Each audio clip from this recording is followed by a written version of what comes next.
Bonjour Bernard Beltante. Bonjour Jean-Philippe Denis. Bernard Beltante, vous êtes ancien directeur général de l'EM Lyon Business School, vous avez été directeur général de Cage Business School, vous avez organisé la fusion entre les anciennes ESC Marseille et Bordeaux. Oui. Voilà.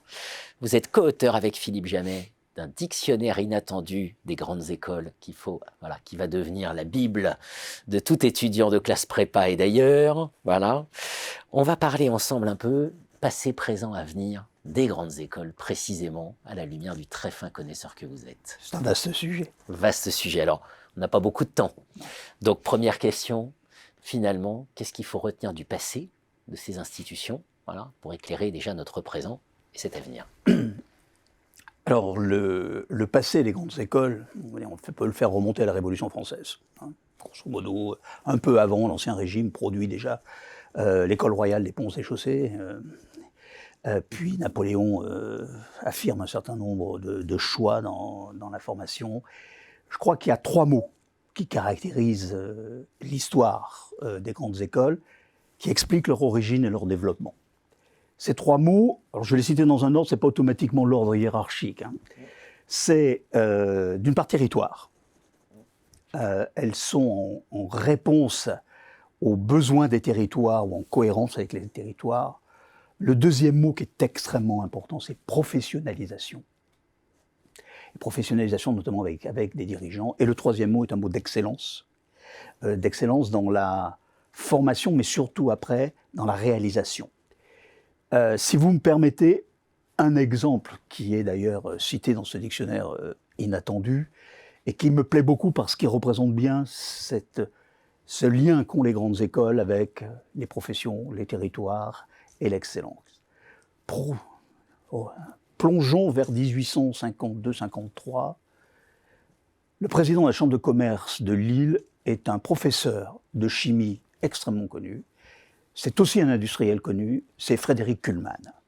On sait après Péchinet, Eugène Kuhlmann, les usines. Donc son nom est resté dans l'industrie française.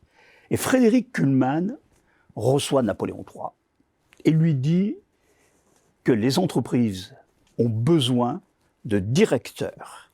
On a le texte du discours, et pas de contremaîtres. Parce qu'il y avait des écoles pratiques, déjà. Et nous avons besoin de créer des écoles de directeurs. Et il propose la création d'une école des arts et métiers industriels et des mines de Lille.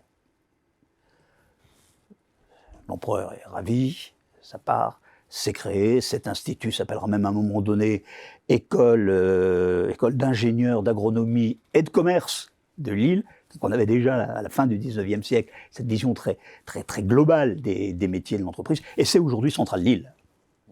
Mais voilà, donc professionnalisation au service du territoire et une véritable excellence dans la formation, avec effectivement des modes de sélection, des modes d'accompagnement, des pédagogies très nouvelles également. Et d'ailleurs, on peut s'apercevoir aussi, si on prend le cas des écoles des mines, les écoles des mines sont mises à part Nantes, sont toutes dans des régions où il y avait effectivement des mines. Voilà, donc ce que je retiens de l'histoire des grandes écoles, elles se sont développées sur une volonté territoriale pour répondre à l'industrie, ou au sens large, pour répondre à l'économie, et toujours cette volonté d'avoir une excellence dans la pratique. Excellence dans la pratique qui pouvait d'ailleurs aller très loin. On a un article qui s'appelle Pézène-en-Croix. Les grands amateurs de ski savent que c'est entre La Plagne et les Arcs, entrée de la Vanoise Rosuelle, mais qu'est-ce qu'ils vont chercher à Pézène-en-Croix? Allez faire un peu de ski là-bas, et vous verrez au fond d'une vallée d'immenses bâtiments.